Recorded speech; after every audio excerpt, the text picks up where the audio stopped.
गुरुर्ब्रह्मा गुरुर्विष्णु गुरुर्देवो महेश्वर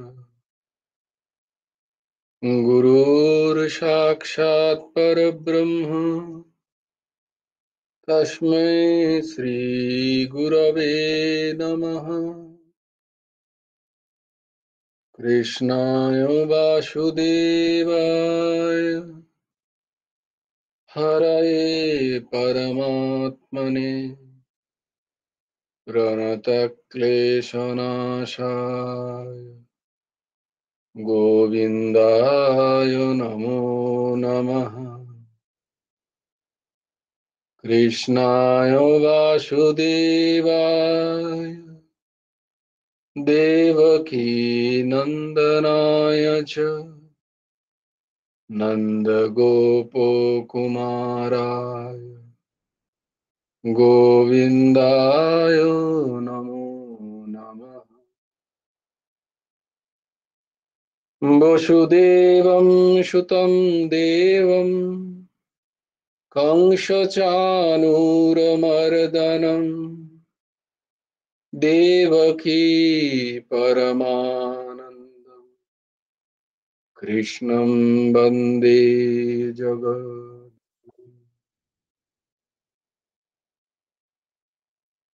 নবকুমার চতুষ্পটির আর একটা অধ্যায়ে তোমাদেরকে স্বাগত। যে শ্লোকগুলো কণ্ঠস্থ করছিলাম সেগুলো একবার দেখে নিই। আজকে কন্যা কুসুমা বলবি? ঊর্ধ্বসীমা তুই দিতে পারবি?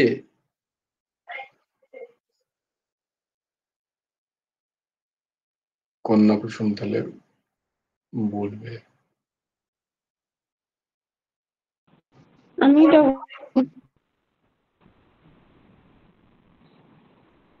বুঝাতে দিবি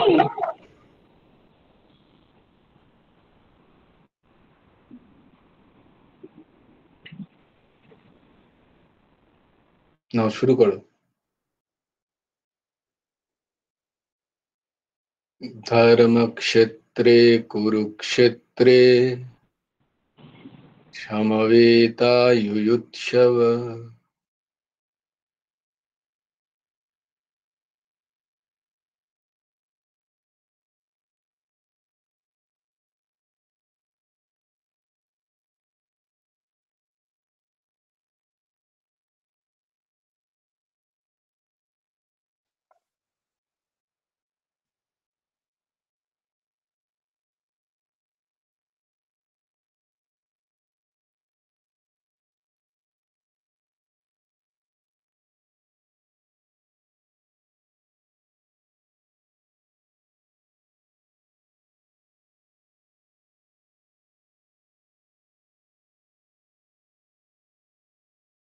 কি হলো কন্যা কুসুমা?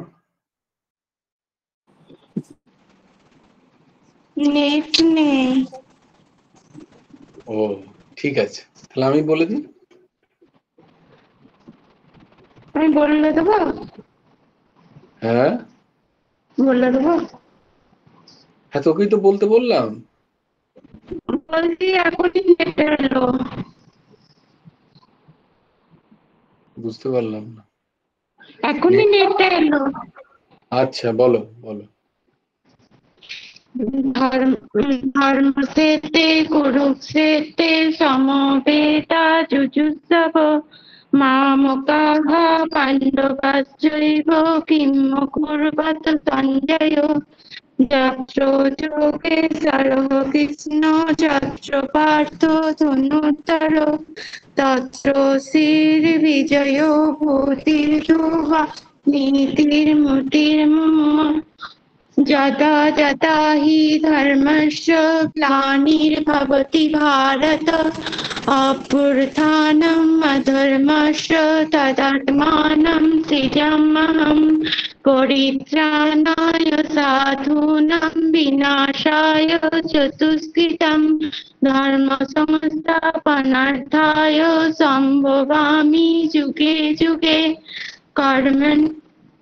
कर्मण्येवाधिकारस्ते मा फलेषु कदाचन मा कर्म फल हेतुर्भूमा ते संगस्तु कर्मणि योगस्थो कुरु कर्माणि संगं त्यक्त्वा धनञ्जय सिद्धासिद्धो समो भूत्वा समत्वं योग उच्यते विहाय कामं यत्सर्वान् पुंश्चरितो निःस्पृहो निर्ममो निरहङ्कारो स शान्तिम् अधिगच्छति तमेव शरणं गच्छ सर्वभावेन भारत तत्प्रसादात् परं शान्तिं स्थानं प्राप्स्यसि शाश्वतम् तद्विद्धि प्रणिपातेन परिप्रश्नेन सेवया उपदिक्षन्ति ते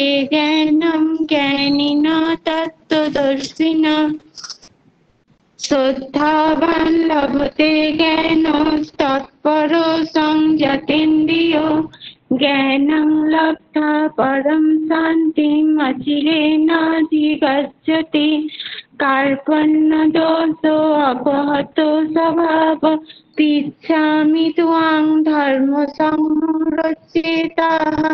यश्रेयसन्निश्चितं ब्रूहि तन्मे शिष्यस्तेऽहं साधिनां त्वां प्रपन्नाम् सर्वधर्मान् परित्यज्य मामेकं शरणं व्रज अहं त्वां सर्वपापेभ्यो मोक्षयिष्यामि मा शुचः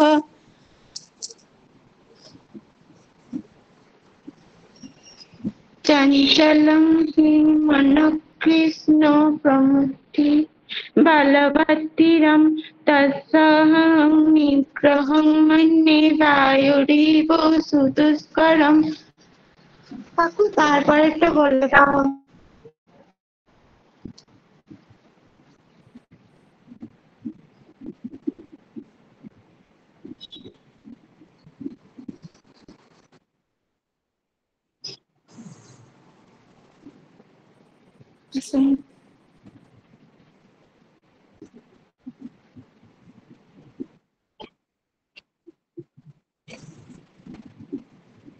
भगवानुवाच असंशयं महाबाहो मनो दुर्निग्रहं चलम् अभ्यासेन तु कौन्तेय वैराग्येण च गृह्यते।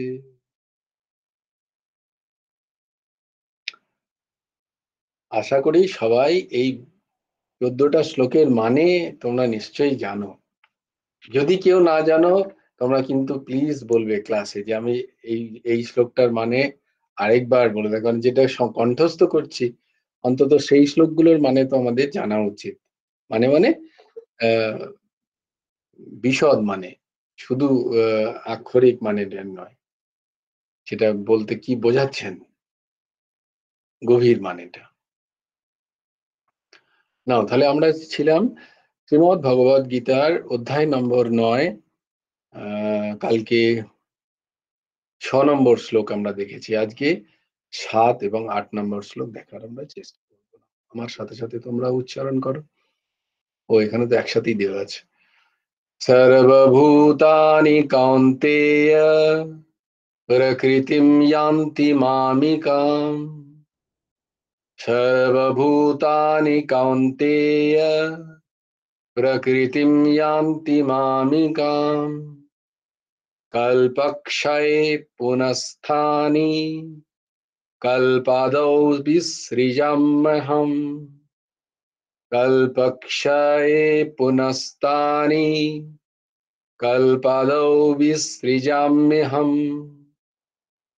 সর্বভূতানি কান্তেয় প্রকৃতিম ইয়ান্তি মামিকাম।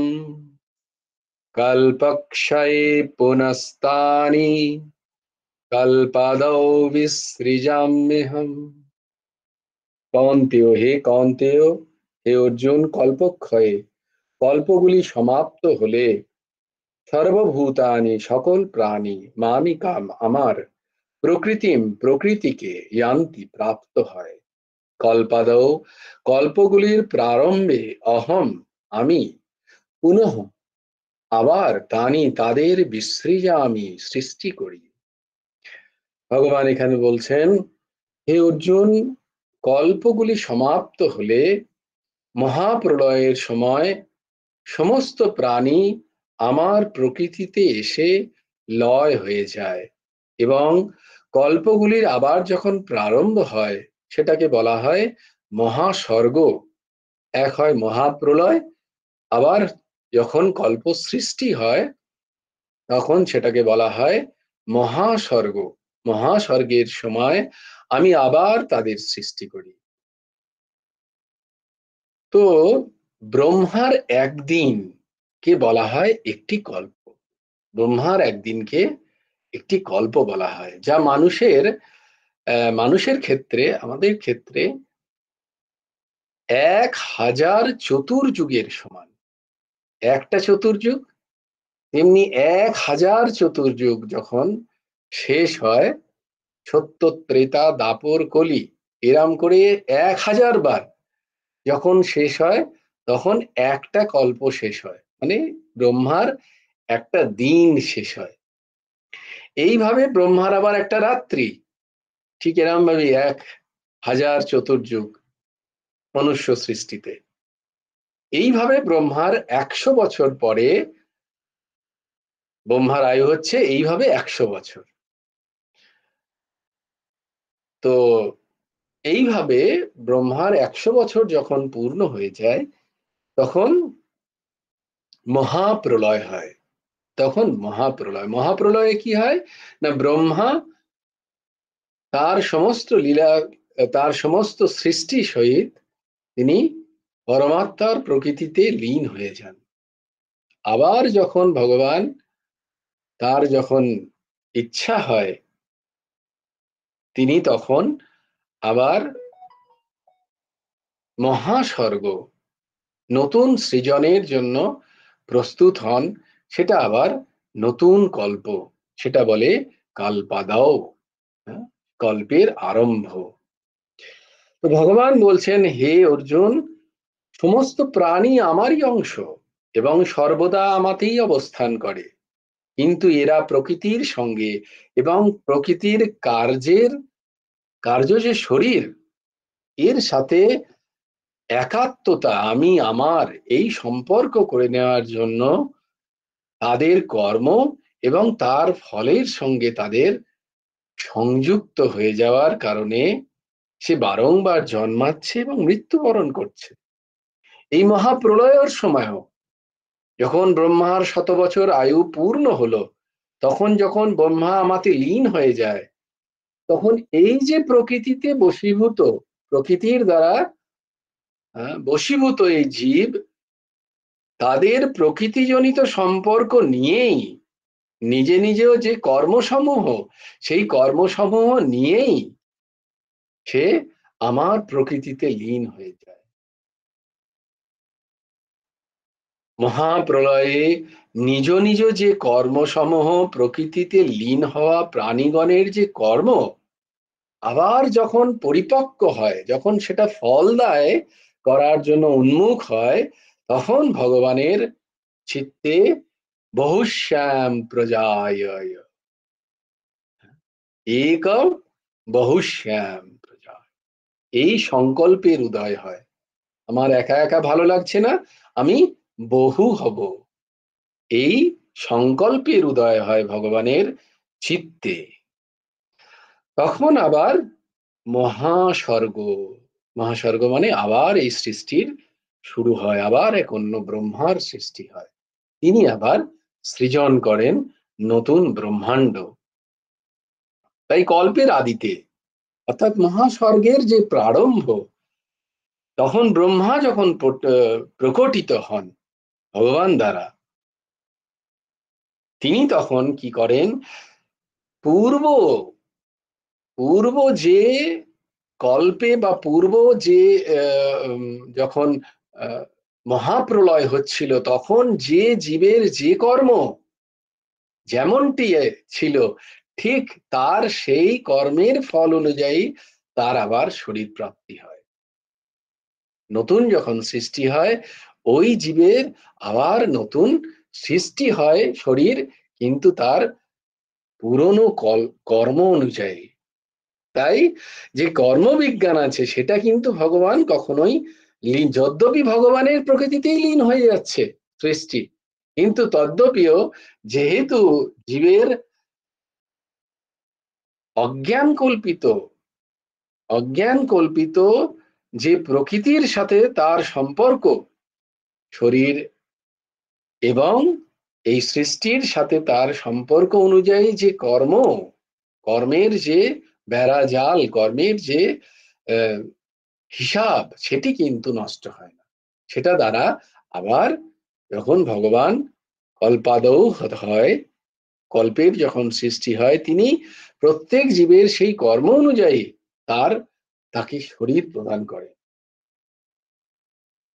এবার সেটা সেটা সেটা মনুষ্য সৃষ্টি হতে পারে, সেটা উদ্ভিজও হতে পারে, সেটা সেদজ হতে পারে, পোকা মাকড় সেটা হতে পারে, সেটা উদ্ভিদ হতে পারে, সেটা সেটা জরায়ুজ হতে পারে, সেটা অন্ডজ হতে পারে, ডিম থেকে উৎপন্ন, এই সমস্ত কিছু হতে পারে। সৃষ্টির মধ্যে নির্ভর করে আমাদের কর্মের উপরে। তাই না ভুক্তম ক্ষিয়তে কর্মকল্প কোটি শতৈরপি, বারবার এই কথাটা যেটা বলা হয় এটা কিন্তু সম্পূর্ণ সত্য, এর মধ্যে কোনো অসত্যতা নেই। কল্প কোটি চলে গেলেও কিন্তু কর্ম ভোগ দ্বারাই ক্ষয় হয়। কর্ম আর অন্য কোনো ভাবে ক্ষয় হওয়ার নয়, কর্ম ভোগ দ্বারাই ক্ষয় হয়। হুম কেন না, দেখো কর্ম বলছি আমি কিন্তু এখানে, খুব ভালো করে মনে রাখবে। কর্ম এই জন্য বলছি, কর্মের তো কর্তা আছে। তাই কর্ম যতক্ষণ আছে, মানে কর্তা যতক্ষণ আছে ততক্ষণ কর্ম আছে। তাই কর্তাপন যতক্ষণ আছে, অহংবোধ যতক্ষণ আছে, ততক্ষণ আমার কর্ম বিলীন হওয়ার নয়। তখন আমাকে সেই কর্ম আমাকে ভোগ করতেই হবে, তবেই তা নষ্ট হয়। তো না না ভুক্তম ক্ষিয়তে কর্ম, এই কথাটা কিন্তু 100% সত্যি। হ্যাঁ, এর মধ্যে যেটা বারবার বলা হচ্ছে বিভিন্ন শাস্ত্রে, বিভিন্ন চিন্তনে, মহাপুরুষরা এসে বারংবার যেটা বলছেন যে তোমার কর্তাপনতাটাকে তুমি শেষ করো। যদি কর্তাই না থাকে তাহলে কর্মও থাকবে না। যদি কর্তাই না থাকে তাহলে ভুগবে কে? তাহলে তো ভোগার কেউ নেই, তাহলে কর্মভস্মীভূত হয়ে গেল। যখনই অহম বিলীন হয়ে যায়, যখন কর্তাপনতা বিলীন হয়ে যায়, তখন তার দ্বারা পূর্বপূর্বকৃত কর্ম ভুগবে কে? ভোগার জন্য তার অহম নেই, তাই জন্য সেই কর্ম ভস্মীভূত হয়ে যায়। এটা একটা দিক। আর না হলে একটা দিক, যে যদি তুমি ভোগ করে কর্ম শেষ করতে চাও, তাহলে কিন্তু কর্ম ভোগ করেই শেষ করতে হবে, কর্ম অন্যভাবে ক্ষয় হওয়ার সম্ভাবনা নেই। তাহলে সেই অহম কি করে যাবে সেটাই আমরা পড়ছি, যে সেই অহমকে আমি কি করে বিলীন করব। জ্ঞান দ্বারা, জ্ঞান যোগ দ্বারা, কর্মযোগ দ্বারা, ভক্তি যোগ দ্বারা, পাতঞ্জল যোগ দ্বারা, এই যে বিভিন্ন রাস্তাগুলো, এগুলো ওইটাই কারণ, যে আমার অহম কতটা বিলীন হচ্ছে, আমি কতটা আমার মধ্যে কর্তাপনতার আমার কতটা আস্তে আস্তে আস্তে আস্তে ক্ষয় হচ্ছে। তো মহাপ্রলয়ে জীব স্বয়ং প্রকৃতিকে আবার তিনি প্রাপ্ত হন। তানি কল্পাদৌ বিসৃজামি, মহাসঙ্গে মহাস্বর্গের আরম্ভে আমি তাদের রচনা করি। এখানে দেখো দু প্রকার ক্রিয়ার ব্যবহার। হ্যাঁ, ক্রিয়াশীল হওয়া, যেটি সতই, যখনই ক্রিয়া দ্বারা কোনো কিছুর উৎপত্তি হচ্ছে, বস্তুত দেখা মনে তো হচ্ছে উৎপত্তি, কিন্তু সতই যখন থেকে উৎপত্তি ততক্ষণ থেকে সে বিনাশের দিকে যাচ্ছে, সে বিনাশ হচ্ছে। সৃষ্টি সৃষ্টি একটা ভ্রান্তির মতো মনে হয় যেন, কারণ সৃষ্টি যখনই হলো কোনো কিছু, সে তখনই তার লয়ের দিকে সে যাচ্ছে, ক্ষয়ের দিকে যাচ্ছে। তো স্থিতি স্থিতি এই কথাটাই যেন কোথাও নেই, সৃষ্টি আর লয়। এই যেন এই যেন চলছে এই জগতে। ভগবান বলছেন আমি সেই প্রাণীদের সৃষ্টি করি তার পূর্বকৃত কর্মের ফল প্রদান করার জন্য। কিন্তু এই সৃষ্টিও কালক্রমে ধীরে ধীরে ধ্বংস হয়ে যায়। তেমনি ভগবানেরও রচিত জগৎ, সেটাও ধ্বংসের দিকে যাচ্ছে, কারণ এই সৃষ্টি ভগবান দ্বারা। উৎপত্তি, স্থিতি এবং প্রলয়, এই তিনটে অবস্থা এই সৃষ্টির। তো সেখানে আমরা কি দেখতে পাচ্ছি? উৎপত্তি, কিন্তু স্থিতি আমরা যখন দেখতে পাচ্ছি, সেখানেও দেখছি বস্তু কিন্তু ক্ষয়োন্মুখ। বস্তুত তার নিরন্তর প্রলয় হচ্ছে, নিরন্তর তার সে প্রলয়ের দিকে এগোচ্ছে। কোনো একটা বস্তু এক রূপ একটা সেকেন্ডের নয়, শুধু ফ্র্যাকশন অফ সেকেন্ডের আগেও যা ছিল, ফ্র্যাকশন অফ সেকেন্ডের পরে আর থাকে না। মানে একটা সেকেন্ডের অনেক অংশ যদি ভাগ করে দেয়া হয়, তাহলেও যদি ওই বস্তুটাকে দেখা হয় সূক্ষ্মাতি সূক্ষ্ম আকারে, তাহলে সেই বস্তুর সেকেন্ডের ন্যূনতম অংশতেও তার কিন্তু কিছু না কিছু বিনাশ হয়, প্রলয় হয়। তাই প্রলয় নিরন্তর হয়ে চলেছে, সৃষ্টি স্থিতি কোথাও নেই বস্তুতঃ। শুক্লাদি প্রশ্ন করবে এখানে। বাহ, বল। জয় গুরু রাধেশ্যাম। জয় গুরু রাধেশ। হ্যাঁ, বলছি যে তাহলে যখন প্রলয় হয়ে যাচ্ছে, মহাপ্রলয় হয়ে যাচ্ছে, তারপরেও যখন আবার নতুন সৃষ্টি করছেন ভগবান, তখন কিন্তু কর্ম অনুযায়ী আবার জীবেরা সেই পূর্বতন কর্ম তো ক্ষয় হচ্ছে না, না, এবং যে কর্ম করেছিল তিনিও তো তাহলে আবার সৃষ্টিতে, তাহলে তারও তো তাহলে লয় ঠিক হচ্ছে না। কর্ম যেমন লয় হচ্ছে না, তেমনি কর্ম যারা করেছিল তারাই তো সেই কর্মের ফলস্বরূপ আবার আসছে। হ্যাঁ, তাহলে সেই সেই জীব, তারাও কিন্তু মানে ধ্বংস হচ্ছে না, শুধু মানে কিছুক্ষণের জন্য অপ্রকট হয়ে থাকছে, তাই হ্যাঁ তো? একদম ঠিক বলেছো, একদম ঠিক। জীবের লয় হচ্ছে কোথায়? যতক্ষণ জীবত্ব থাকবে ততক্ষণ তো কর্মভোগ করতে হবে। তাই জীব লীন হয়ে যাচ্ছে বলা যায়, লয় হয় না। জীব ভগবানের প্রকৃতিতে লীন হয়ে যায়, ওই অপ্রকট হয়ে যায় কিছুক্ষণের জন্য। তো সেই জীবই কর্ম যেহেতু নাচছে, কর্মের ভোগ কে করবে? জীবই ভোগ করবে, কর্তাই ভোগ করবে। সেই সেই জীবকেই আবার ভগবান তার নিজ নিজ কর্ম অনুযায়ী নতুন সৃষ্টিতে শরীর প্রাপ্ত করান। এটাই হচ্ছে তিনি বলছেন যে কল্পাদৌ জাম্যহম, আমি এইভাবে আবার কল্প প্রারম্ভে জীবকে তার কর্ম অনুযায়ী শরীর প্রদান করি। অষ্টম শ্লোক। প্রকৃতিম স্বামবস্ত্যভ্য বিসৃজামি পুনঃ পুনঃ ভূতগ্রাম ইমং কৃতস্নম অবশম প্রকৃতির্বশাৎ। প্রকৃতিম স্বামবস্ত্যভ্য বিসৃজামি পুনঃ পুনঃ ভূতগ্রামম ইমং কৃৎস্নম অবশম প্রকৃতির্বশাৎ। এইখানে ভগবান বলছেন যে কি করে আবার নতুন সৃষ্টি হচ্ছে। প্রকৃতির বশাৎ, অধীন, অবশম পরাভূত, ইমম এই কৃতস্নম সমগ্র, ভূতগ্রামম প্রাণী সমূহকে, স্বাম নিজের, প্রকৃতিকে অবস্ত্যাভ্য বশীভূত করে, পুনঃ পুনঃ বারংবার বিসৃজামি আমি সৃষ্টি করছি। প্রকৃতির পরবশ এই সমগ্র প্রাণীগণকে আমি কল্পগুলির আদিতে নিজের প্রকৃতিকে বশীভূত করে বারংবার সৃষ্টি করি। তাহলে দেখো এখানে একটা কথা, যে সৃষ্টির জন্য ভগবান কিন্তু প্রকৃতির আশ্রয় নিচ্ছেন। প্রকৃতিকে বিনা ভগবান সৃষ্টি সম্ভব নয়। তাই ভগবান বলছেন প্রকৃতি শব্দটা এখানে ব্যষ্টি স্বরূপে, মানে আমাদেরকে যারা ঘিরে আছে। তেমনি ভাবে মহাপ্রলয়ের সময় সকল প্রাণী আগে কি হয়?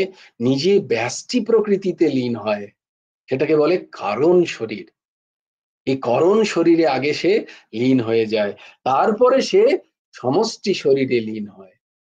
সমষ্টি প্রকৃতিতে সমষ্টি শরীরে লীন হয়, সেই সমষ্টি প্রকৃতি পরমাত্মাতে লীন হয়। এইভাবে মহাপ্রলয় হয়। কিন্তু মহাস্বর্গ যখন আসে, জীবগণের কর্মসমূহ ফল প্রদানের জন্য যখন উন্মুখ হয়ে ওঠে তাদের কর্মরা, তখন সেই উন্মুখতার জন্য, সেই ফলকে প্রদান করানোর জন্যই ভগবান বহুশ্যাম প্রজায় এই সংকল্প করেন। দেখো, তার মানে এই যে সৃষ্টিতে যখন যে যে রূপেই দেহ ধারণ করছে না কেন, সে সেই রূপের দেহ ধারণ দ্বারা তার কিন্তু কর্মফলেরই হ্রাস হচ্ছে। তাই আমরা যখন কখনো খুব কষ্টের মধ্যে দিয়ে যায়, আমাদের যখন মনের প্রতিকূলে আমাদের ঘটনা প্রবাহ ঘটে, তখন জানতে হবে যে ভগবান আমাদের অত্যন্ত কৃপা করেছেন। তাই জন্য আমাদের পূর্ব প্রবৃত না জানি কত কর্ম, সেই সমস্ত ভোগ উনি এইভাবে ভুগিয়ে নিচ্ছেন, ভুগিয়ে নিয়ে আমাদেরকে শুদ্ধ করছেন, যাতে আমরা আরো ঊর্ধ্বমুখে যেতে পারি। ঊর্ধ্বমুখে গেলে কি হবে না, আমরা দেখলাম এর আগে মুক্তির ক্রমে দেখেছি, ক্রমমুক্তি, সদ্যমুক্তি। যদি মনুষ্য শরীর হয় তাহলে সদ্যমুক্তির একটা আমাদের কাছে সুযোগ থাকে। তা না হলেও ক্রমমুক্তির সুযোগেও আমাদের এমন পুণ্য অর্জন হয় যে আমরা ব্রহ্মলোকে গিয়ে ব্রহ্মার সাথে কল্প আদি পর্যন্ত থেকে, সেখানে কিন্তু আবার যখন আমি মহাপ্রলয়ে লীন হয়ে যাই, তখন কিন্তু সেই জীবকে আর ফিরে আসতে হয় না। কিরকম না, সে জ্ঞান দ্বারা, ভক্তি দ্বারা, নিষ্কাম কর্ম দ্বারা ব্যষ্টি প্রকৃতির সাথে সম্পর্ককে ক্ষীণ করেছে, সেই সম্পর্ককে সে সে বিচ্ছেদ করেছে। বিচ্ছেদ করার সাথে সাথেও সে যখন তার যখন শরীর ছাড়ছিল, সেখানে যদি কোথাও তার সাত্ত্বিক কোনো ভোগাসক্তিও বেঁচে থাকে, তার জন্য তার ব্রহ্মলোক প্রাপ্তি, সেখানে তার ভোগ। কিন্তু সে ব্রহ্মার সাথে একবার যে লীন হয়ে যায়, সেই জীবদের আর ফিরে আসতে হয় না, যারা প্রকৃতির সাথে নিজেদের সম্পর্ককে ছিন্ন করেছে। এরম একটা, এই জায়গার জন্য ভগবান যখন যাকে যে শরীর দিচ্ছেন, সেটা ভগবানের অত্যন্ত কৃপা বুঝতে হবে, যে ওই শরীর দ্বারা তার পূর্বকৃত কর্ম সে ভুগিয়ে নিচ্ছে। আর তাই জন্য বারবার মনুষ্য সৃষ্টির এত, মনুষ্য শরীরের যে এত গুণগান গা, যদ্যপি যদ্যপি এর এর এই শরীরের শাস্ত্র দ্বারা, মহাপুরুষ দ্বারা অবগুণ গাওয়া হয়েছে। কারণ কি? কারণ এই শরীরে যাতে, এই শরীরের ভোগ আসক্তিতে যাতে ফেঁসে না যায়। কিন্তু এই শরীরই মুক্ত করো দ্বারা, এই শরীরই মুক্তির দ্বার হবে যদি আমি এই শরীরটাকে ঠিক ঠিক ব্যবহার করতে পারি, ধর্মোচিত ব্যবহার করি, তাহলে এই শরীরই মুক্তির দ্বার। আবার এই শরীরই বন্ধনের দ্বার হতে পারে মনুষ্য ক্ষেত্রে, কারণ এটা কর্ম শরীর। তাই জন্য এখানে সেই সুযোগ আছে, যেখানে মানুষ তার নতুন কর্ম সে সৃষ্টি করতে পারে, করে সে ঊর্ধ্বগতিতে যেতে পারে, সে মুক্ত হতে পারে। এই বারংবার, এই যে বারংবার লয়, আবার মহাস্বর্গ, এই কল্প বারংবার যাওয়া আসা, কোটি কোটি কল্প। চিন্তা করো, একটা চতুর্যুগ, সেটাই কত বছরের, তেমনি 1000 চতুর্যুগ হলে একটা কল্প। এরকম আবার আর একটা রাত্রি, সেটা একটা কল্প। এইভাবে মানে প্রায় 200 কল্প জীবের আসা আর যাওয়া। চিন্তা করো কি অবস্থা আমাদের, আমরা বারংবার, আর সেই আমরা ভাবছি যে এই আমাদের এত সংস্কার কোত্থেকে এলো। এই যে সংস্কার মনের মধ্যে, কারণ কতবার যে আমরা জন্মাচ্ছি, কতবার যে আমরা শরীর ছাড়ছি, আমরা এই শরীরকে সব বানাচ্ছি, আমরা নিজেরাই জানি না। তাই এই বহু কৃপায়, আজকেই শুনছিলাম এক জায়গায় যে যে যখন জানবে যে কোনো জন্ম জন্মান্তরের বহু সাধনায় যদি কখনো সদ্গ্রন্থের আশ্রয় হয়ে যায়, যদি কোনো সদ্গুরুর আশ্রয় হয়ে যায়, কোনো সন্ত মহাত্মা তার সান্নিধ্য পেয়ে যাওয়া যায়, জানবে এ তোমার কর্মের ফল নয়, এ তোমার ইচ্ছাধীন নয়, জানবে গুরু কৃপা, ঈশ্বর কৃপা, ঈশ্বর তোমার উপর অত্যন্ত সদয় হয়েছেন, তাই এই সত্য কথা তোমার ভালো লাগছে, তোমার উন্নতির দিকে মন হয়েছে, সেই জন্য ভগবান কৃপা করেছেন। আমি বলছি না, এক শান্ত মহাত্মা বলছিলেন তার প্রবচনে, যদি কখনো হয়, যদি কখনো হয়, তখন সাবধান হয়ে যেতে হয়। হ্যাঁ, আব না না সেইও, আর নয়, এইবার সাবধান হয়ে যায়, এইবার একটু শুনে নি, বারংবার এই আসা যাওয়ার কাহানিটা একটুখানি বুঝে নি, বুঝে সতর্ক হয়ে যায়। এই তিনি বলছিলেন অদ্ভুত কথা একটা, যে যদি কখনো সেই শান্ত শান্ত মহাত্মা মানে হচ্ছে যিনি কল্যাণ করেন। আর কল্যাণ মানে কি?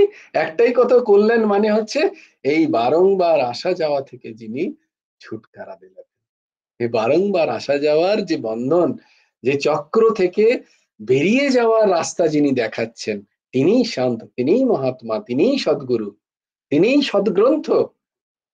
বাকি মনোরঞ্জনের জন্য সমস্ত জিনিস পড়ে আছে, সবাই পড়ে আছে, মনোরঞ্জন নয়, এটা আত্মরঞ্জনের বিষয়, এটা মনোরঞ্জনের বিষয় নয়।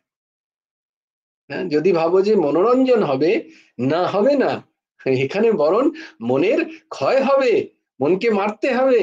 যে মন আমাদের বারংবার ফাঁসাচ্ছে, সেই মনকে এইবার আমাদের শাসন করতে হবে। এতদিন আমরা মনের দ্বারা শাসিত হয়ে এসেছি, যেমন মন চাইছে তেমন করছি, মনমুখী সবাই, দেখো সব জায়গায় সবাই মনমুখী। খুব মন চাইছিল এটা করো, খুব মন চাইছিল ওটা করো, বিভিন্ন জিনিস করছি, আর মনের দ্বারা আমরা কর্মপ্রবাহে ভেসে যাচ্ছি, সব মনের দ্বারা হচ্ছে। সেই মনকে এবারে সংযত করার সময় হয়।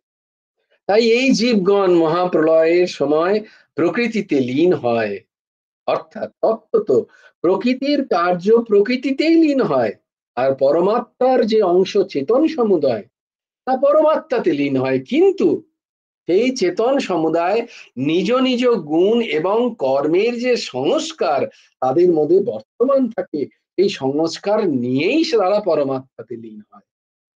তাই পরমাত্মাতে লীন হলেও তারা কিন্তু মুক্ত হয় না, তাদের মুক্তি প্রাপ্তি নেই, তখন তাদের কর্মভোগ করতে হবে।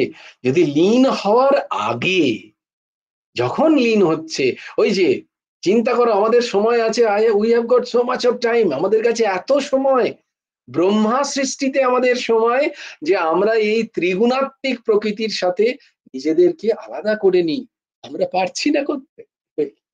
কি অদ্ভুত অজ্ঞানী আমরা, হ্যাঁ, তাই না? তো এইটা বলছেন, যদি সেই লীন হওয়ার আগে, মানে ওই কল্প শেষের, কল্প ক্ষয়ের সময় আগে আগে যদি এই গুণগুলো পরিত্যাগ করে আমরা যদি পরমাত্মাতেই অধিষ্ঠান করতে পারি নিজেদের চিত্তকে, তাহলে আমরা মুক্তি লাভ করতে পারবো, জন্ম মৃত্যুর বন্ধন থেকে চিরতরে মুক্ত হতে পারবো।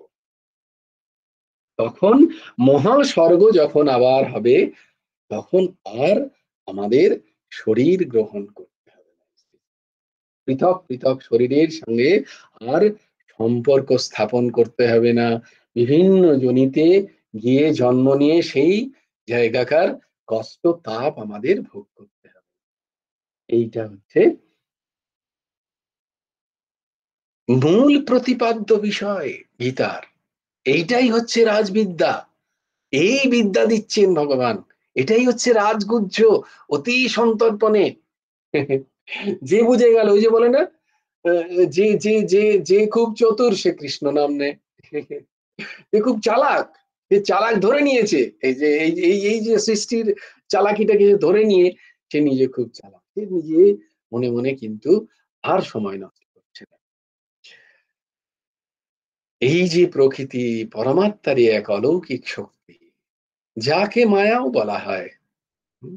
এই মায়া দ্বারাই ভগবান প্রকৃতিকে রচনা করেন, কারণ এই প্রকৃতির মধ্যেই উৎপত্তি আছে, বিনাশ আছে, ক্ষয় আছে, লয় আছে, কিন্তু ভগবানে এসবে কিছুই নেই।